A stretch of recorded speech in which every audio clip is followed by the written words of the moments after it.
vamos a iniciar este evento que nos modificó el tiempo, normal en Asturias, por otra parte.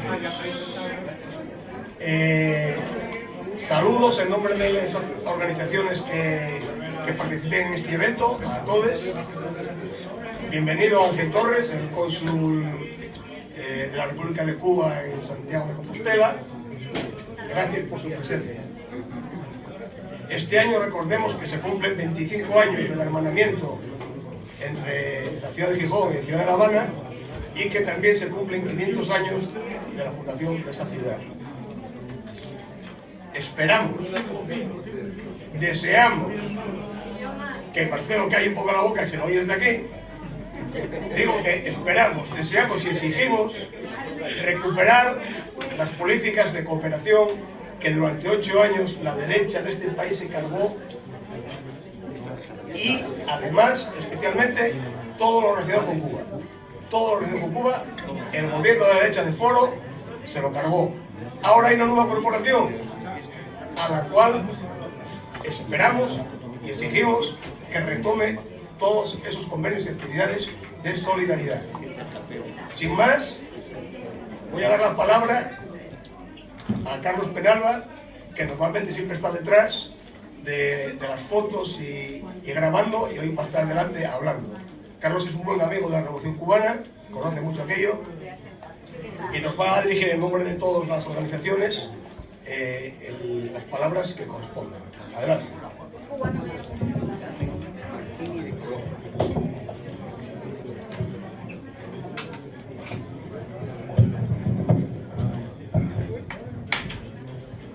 Bueno, damos lectura a la declaración de la Plaza Ciudad de La Habana de Gijón, de las entidades convocantes y del acto por el 26 de julio, y doy paso a ello. Con la desestructuración en 1991 del sistema socialista eurosoviético, los esfuerzos del gobierno de Estados Unidos se centraron sobre Cuba, que había perdido la mayor parte de su comercio exterior con los países del CAME, el Consejo de Ayuda Mutua Económica. Creían que caería en sus manos como una pera madura, que más temprano que tarde el pueblo cubano caería presa de la desesperación por la crisis económica y que daría la espalda al proyecto político y social encarnado en la revolución surgida en la patria de Martí desde enero de 1959. Todos sus cálculos indujeron a Washington a considerar inminente la restauración del capitalismo en Cuba. Nada de eso ocurrió. Cuba no solamente no se rindió, sino que al contrario ratificó su voluntad de construir una nación soberana, democrática, de justicia social y solidaridad humana sobre la base del socialismo, la cooperación y la solidaridad de los pueblos del mundo. Las administraciones de Reagan, Bush y Clinton arreciaron su guerra económica, comercial y financiera contra el pueblo cubano. Se firmó la llamada Ley Torricelli y se instauró la Ley Helms-Burton, la creación de la Fundación Nacional Cubanoamericana y distintos medios de comunicación con el objeto de impulsar acciones subversivas contra el sistema político y económico y operaciones terroristas contra la población. A pesar de ello, y superando una profunda crisis económica, Cuba mostró al mundo que existe una alternativa a las recetas neoliberales para una salida social a la crisis en interés de las clases populares y que busca garantizar al conjunto de la población la calidad de vida, satisfacer las necesidades vitales, materiales y culturales. El proyecto revolucionario cubano es hoy un ejemplo democrático para el mundo porque ha sido capaz de democratizar las estructuras de poder que estaban detrás de todo sistema político. Transformaciones que no se entenderían al margen de la participación popular y que son la garantía de los cambios económicos, educacionales, culturales y sanitarios y la base de la cohesión y paz social de la que goza hoy el país. El asesor de Seguridad Nacional de Estados Unidos, John Bolton, promotor de acciones bélicas y golpes de Estado en Irán, Siria, Libia, Venezuela, Cuba, Nicaragua, Somalia, Yemen y Corea del Norte, y uno de los primeros impulsores de la guerra de Irak, ha puesto en vigor desde el 2 de mayo los títulos 3 y 4 de la Ley Helms-Burton, que vulnera la Carta de Naciones Unidas por su carácter extraterritorial y que va más allá de un retroceso en las relaciones bilaterales que lograron el mayor avance durante las administraciones de Obama. tienen como objetivo fundamental la expansión de la agenda injerencista contra las democracias de América Latina y el Caribe, y que persiguen someter al continente a la agenda exterior de Donald Trump y que pone al mundo a las puertas de un conflicto bélico a gran escala. En noviembre de 2018 fue aprobada por la 26 vez consecutiva en la Asamblea General de la Organización de Naciones Unidas una resolución que pide el fin del bloqueo económico de Estados Unidos contra Cuba. Como es costumbre, votaron en contra de la propuesta Estados Unidos e Israel, pero fueron rechazadas todas las enmiendas a la resolución que habían sido presentadas por Estados Unidos. No hubo abstenciones. Fue aprobada por 189 países. Las medidas del gobierno de Trump, anunciadas por los dos exponentes de la guerra, constituyen lo peor de una vieja política criminal y fracasada, que una y otra vez se han estrellado contra la voluntad de un pueblo decidido a ser libre, independiente y soberano. Cuba no exporta bombas, guerras ni invade países, no propicia golpes de Estado en ningún país. Cuba exporta médicos a los lugares más remotos del planeta para curar las heridas que el capitalismo provoca a millones de pobres en la tierra, e importa miles de personas en sus países que no tendrían acceso a una educación de calidad. Conmemoramos en este acto el asalto de un grupo de jóvenes encabezados por Fidel Castro al cuartel Moncada el 26 de julio de 1953, y que si bien las acciones no fructificaron y la rebelión fue calificada como un fracaso, alcanzó un resultado paralelo que más adelante daría el triunfo revolucionario al pueblo cubano. También queremos recordar que se cumple el 25 aniversario del hermanamiento entre la ciudad de La Habana y la ciudad de Gijón, cuyo ayuntamiento exigía el 17 de julio de 2016 el levantamiento del bloqueo y se pronunciaba por lograr unas relaciones basadas en el respeto a la legalidad internacional, la paz, la libertad y la cooperación entre ambos pueblos.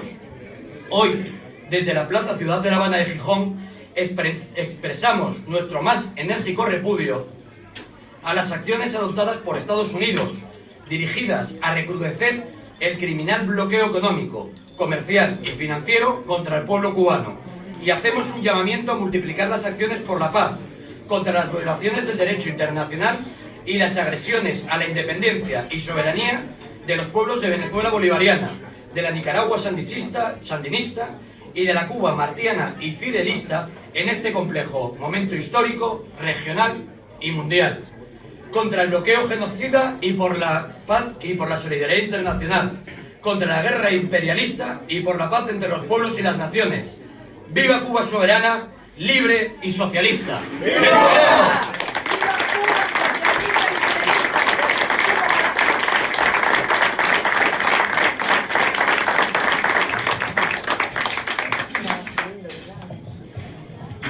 Bien, ahora el compañero Andrés Puerta nos va a leer un poema.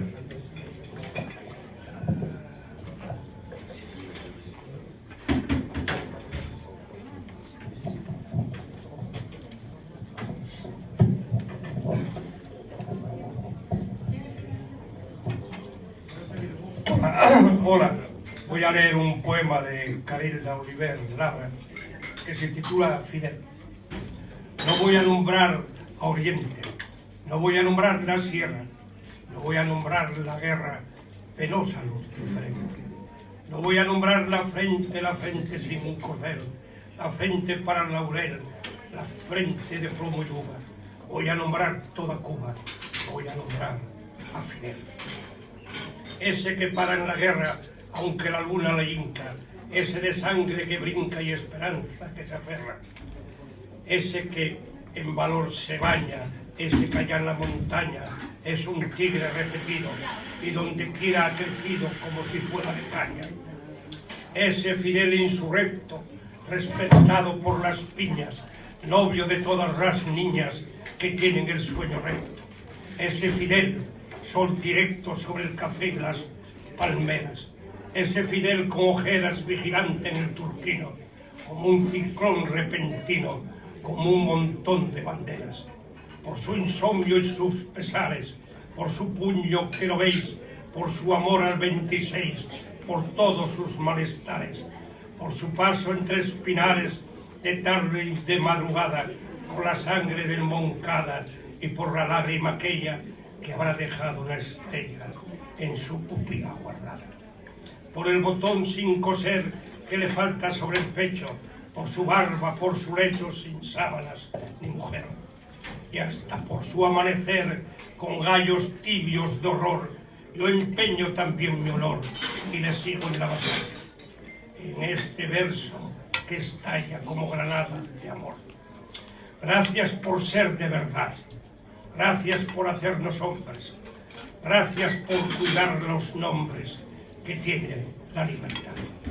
Gracias por tu dignidad, gracias por tu riflecín, por tu pluma y tu papel, por tu ingle de varón. Gracias por todo, por tu corazón. Gracias por todo, Fidel.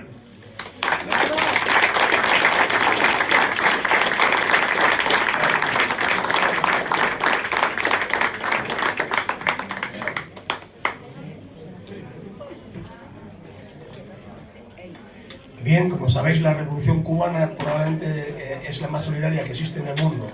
Aquí en Asturias, en Sisión, tenemos a un colectivo de refugiados colombianos y es tradición y es justicia, además, que ellos tomen la palabra brevemente. Gracias. Adelante.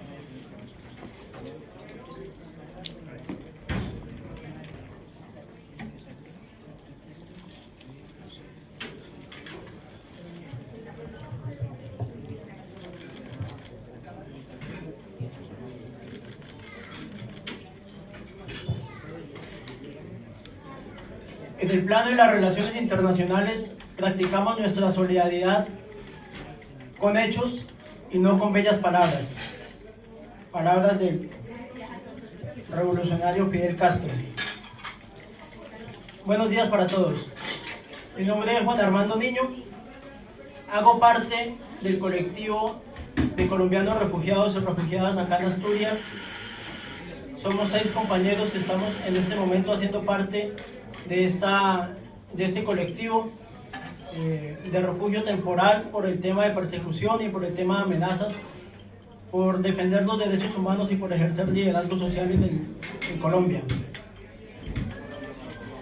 Esta máxima con la que iniciaba, que más que una máxima se ha convertido en el legado de Fidel Castro y que continúa el digno pueblo de Cuba practicando especialmente con Colombia, se convierten en el momento y en la oportunidad para agradecer precisamente como pueblo colombiano esa solidaridad que practica el pueblo cubano con Colombia en la construcción de paz, en la construcción de justicia social. Agradecer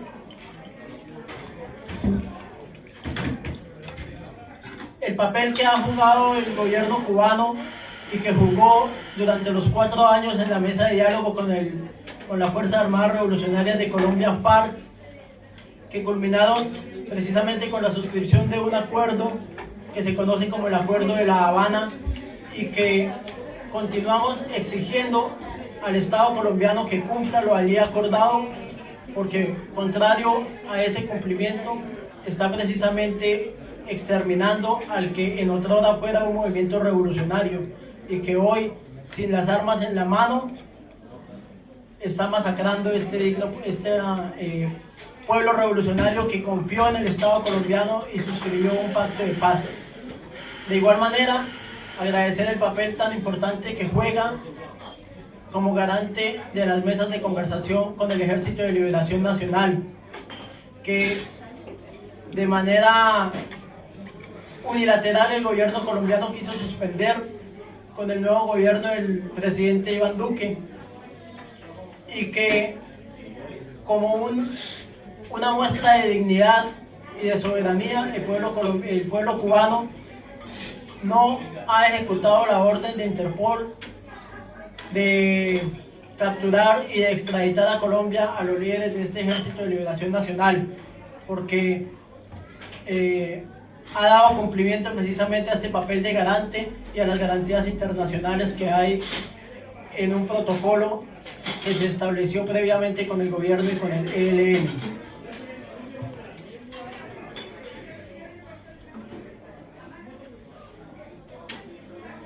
De igual manera, agradecer el apoyo incansable y continuo que hace el pueblo cubano en la construcción de paz, en la construcción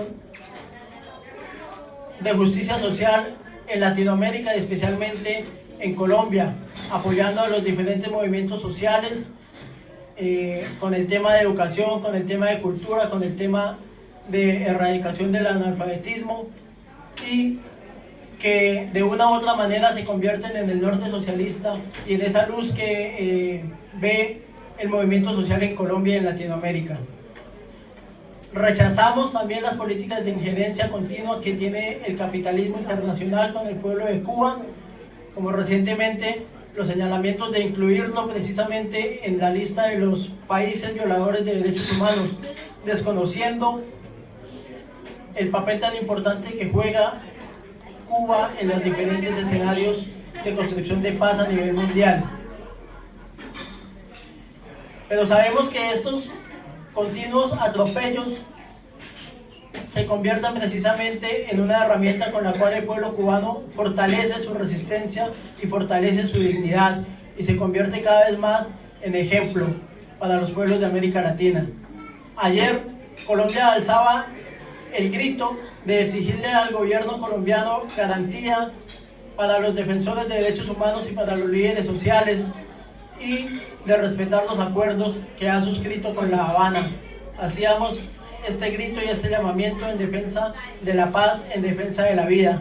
Hoy vemos más vigente que nunca este grito y este ejemplo revolucionario del pueblo cubano al decir: patria o muerte, venceremos.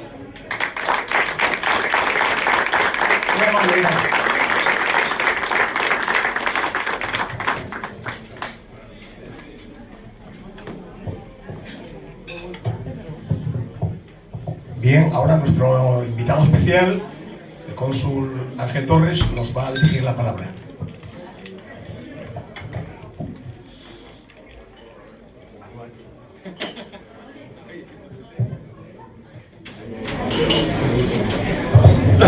Bueno, buenas tardes a todos.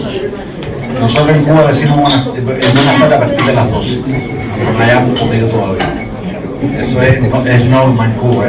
Todo el mundo dice buenos días hasta que no come. Nosotros decimos buenas tardes a partir de las 12 de Peruí. Ante todo, bueno, un saludo a todos los amigos asturianos, colombianos y a los compatriotas que estamos acá. Celebrando el 66 aniversario de la gesta heroica del Moncada, donde ayer en la provincia de Granma, provincia que tiene el nombre del Yape, que llevó a los 82 expedicionarios del Granma a comenzar la última gesta libertadora de Cuba, y resuenan siempre las palabras de Fidel cuando al salir el Granma de México dijo: si salimos, llegamos; si llegamos, entramos; y si entramos, triunfamos. Esas palabras resuenan hoy y los triunfos continúan, a pesar de los 60 años de bloqueo, a pesar del recrudecimiento de este instrumento que ha optado los Estados Unidos por tratar de eliminar a la revolución cubana y a la revolución bolivariana. Ayer, en el discurso de Díaz-Canel, el actual presidente de los Consejos de Estado y Ministros, reconocía la enorme responsabilidad que tenía, ya que las nuevas generaciones eran las que tomaban la palabra en el acto del 26 de julio. Un acto que históricamente siempre las palabras centrales estuvieron a cargo de Fidel, de Raúl o de Machado, los dirigentes históricos de la revolución. Ayer por primera vez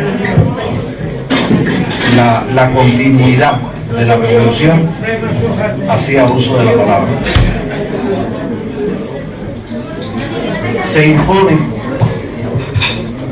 en estos momentos el tema principal es el tema del bloqueo.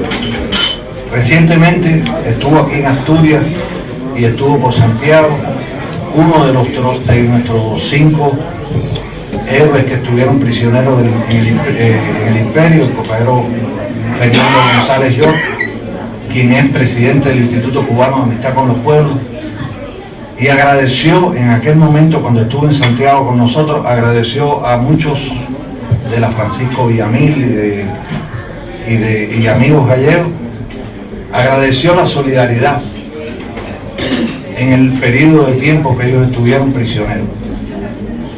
Y nos señalaba una cosa: lo importante ahora es la lucha contra el bloqueo.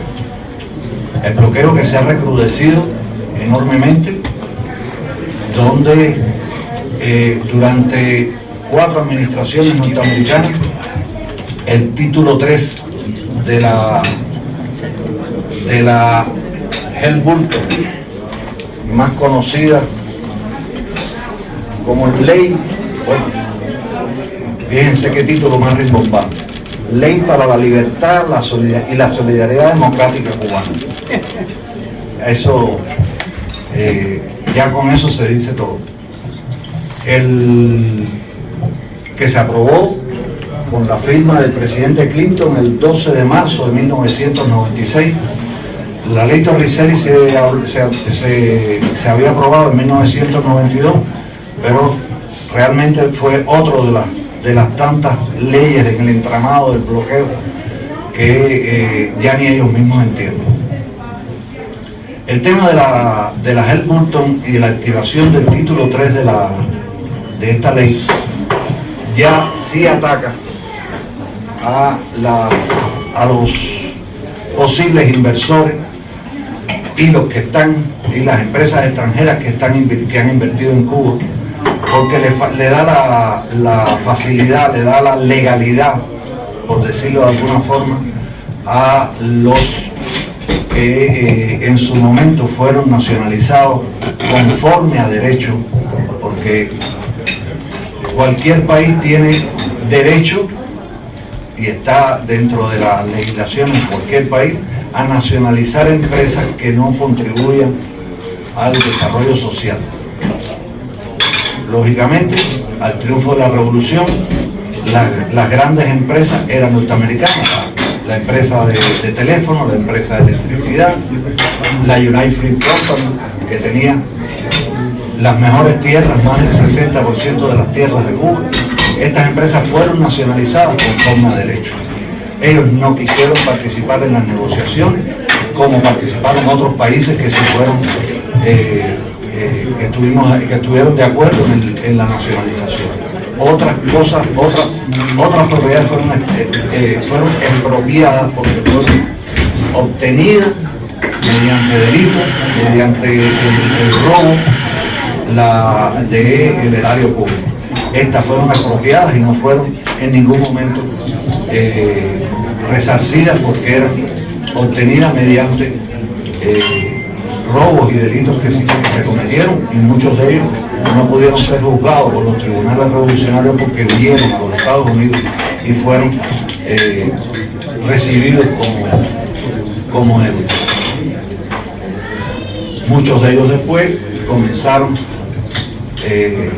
agresiones contra Cuba, organizaron la Brigada 2506, que pensaba que podía llegar hasta La Habana, y en solo 72 horas fue aniquilada por la revolución, dirigida en el terreno por el propio comandante en jefe Fidel Castro. Posterior a esto, en los años 60, 70 y 80, aunque el bloqueo estuvo vigente, teníamos un comercio que contribuía al desarrollo del país con los países, con la Unión Soviética y el campo socialista.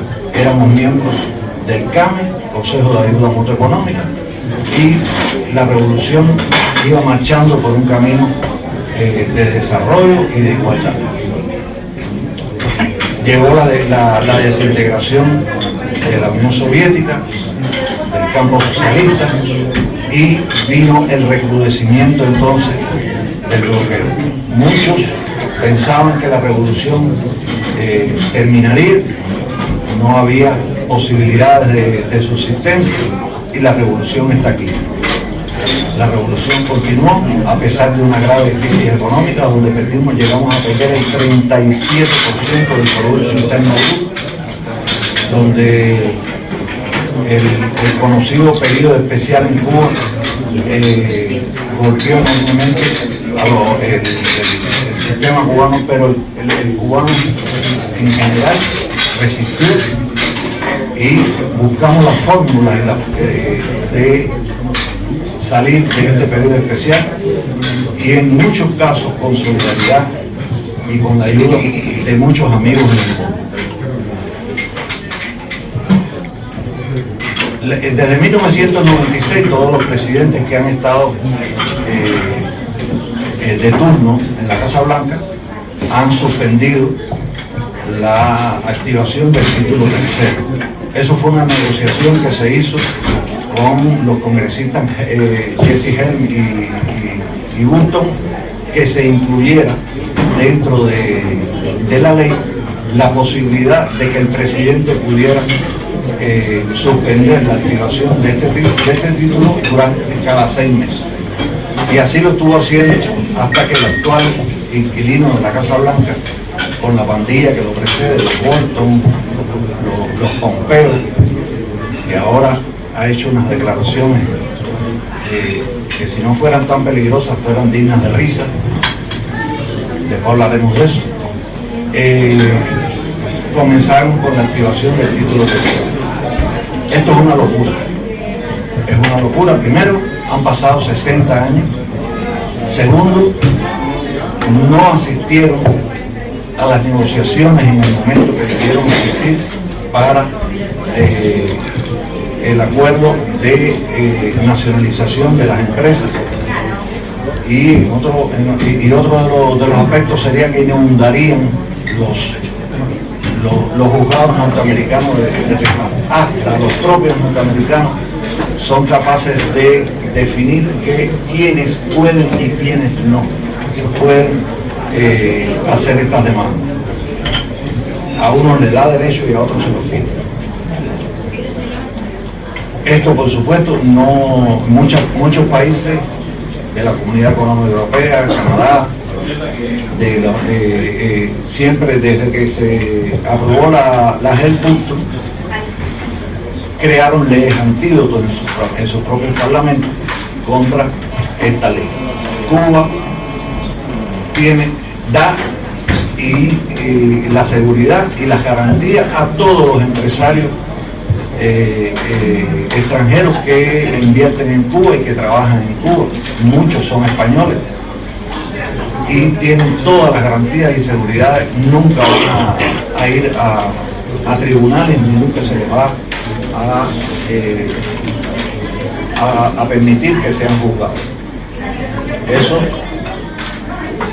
podemos tener la tranquilidad, porque el tema de la activación de este título lo único que busca es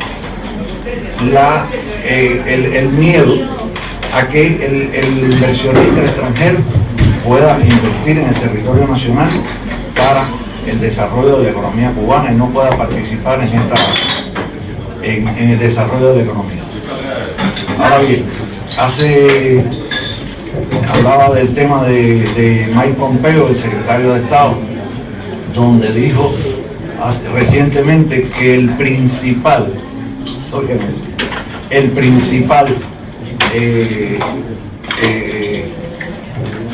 ¿cómo fue que dijo? Que el principal promulgador del imperialismo y en Venezuela era Cuba. El único culpable de los problemas en Venezuela era Cuba. Cuando todos conocemos que lo único que hay en Cuba, se habla de 25.000 soldados cubanos en Venezuela. Sí, hay un ejército, como lo llamó el comandante en jefe, hay un ejército de batas blancas en Venezuela.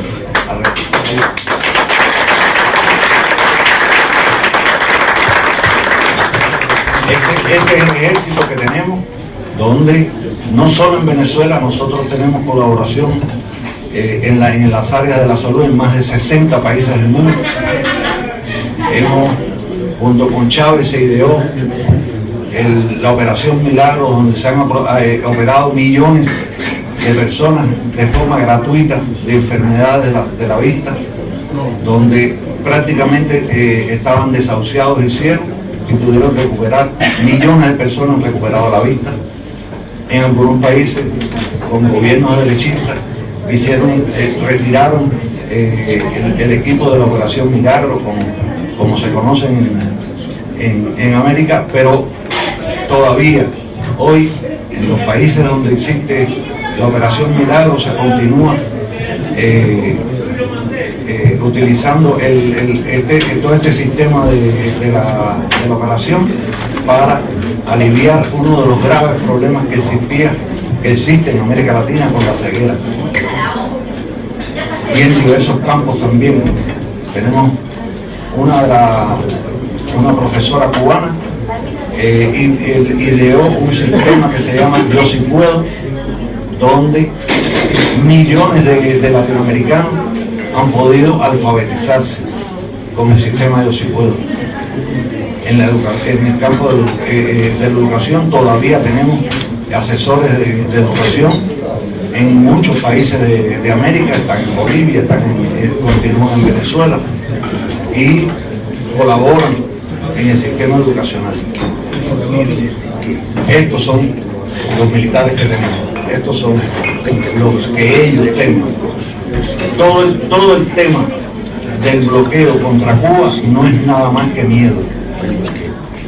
Miedo porque ayer el propio presidente de los consejos de Estado y ministros decía que en solo desde el mes de marzo del año pasado hasta abril de este año, solamente en 11 meses, Cuba había tenido pérdidas por 4.343 millones de dólares. De esta forma, muy pocos países pueden subsistir. Cuba subsiste. Cuba subsiste y subsistirá. Por el apoyo del pueblo a su gobierno, por la ayuda de la solidaridad y por la contribución que hace todo del pueblo cubano a la revolución. En su discurso ayer decía que próximamente se iban a anunciar nuevas medidas sugeridas por el pueblo, que da continuidad al aumento salarial que se va a llevar a cabo a partir del mes de agosto a todo el sistema presupuestado cubano. El sistema empresarial tiene su propio sistema salarial, donde ganan buenos salarios. Los médicos, los profesores, de hecho se han reintegrado muchos maestros al sistema educacional con el aumento de salario, y ahora el sistema presupuestado, los organismos de la Administración Central del Estado, se les va a subir el salario. Todo esto son medidas que se vienen tomando a sugerencias del pueblo, como decía, y a pesar del propio bloqueo que existe y que cada día se recrudece más. Esto en general, cosas que vienen sucediendo. El 24 de febrero del año pasado, de este año, mejor dicho, se aprobó con un 86.85% del voto la Constitución de la República de Cuba, la nueva Constitución, una Constitución sumamente avanzada, moderna, donde se adaptan muchas de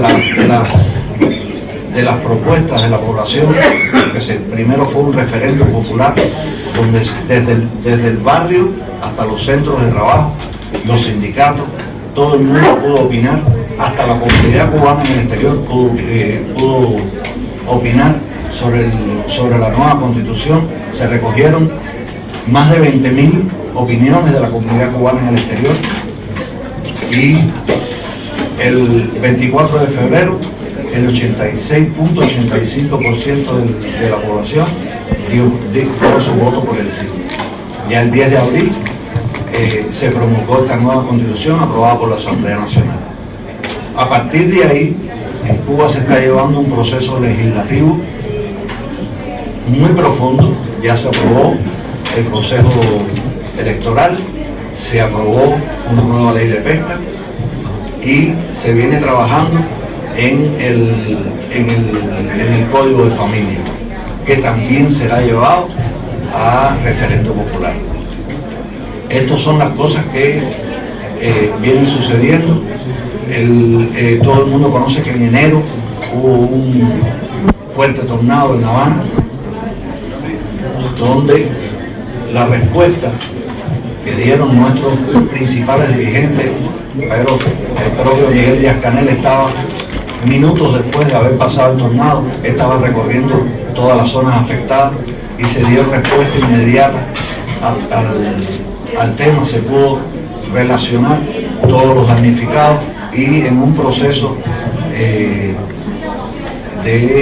con toda la prioridad que se pueda dar, se le estaba dando respuesta a todas estas personas que quedaron sin techo, desde un tanque de agua hasta quedaron sin techo, hasta la Universidad de La Habana donó un edificio que tenía de albergue estudiantil para los damnificados en Alamar, que fue poblado principalmente por damnificados del municipio de Regla. Son las cosas que han venido sucediendo en los últimos meses, donde la continuidad de la revolución está ahí. No es un continuismo, es continuidad del legado de Fidel y con la certera dirección en el Partido Comunista del general de ejército Raúl Castro. Como decía ayer en el acto que hicimos en Vigo por el 66 aniversario, quiero terminar mis palabras con una de las más bellas y certeras palabras de nuestro héroe nacional. Quien se levanta hoy con Cuba, se levanta para todos los demás.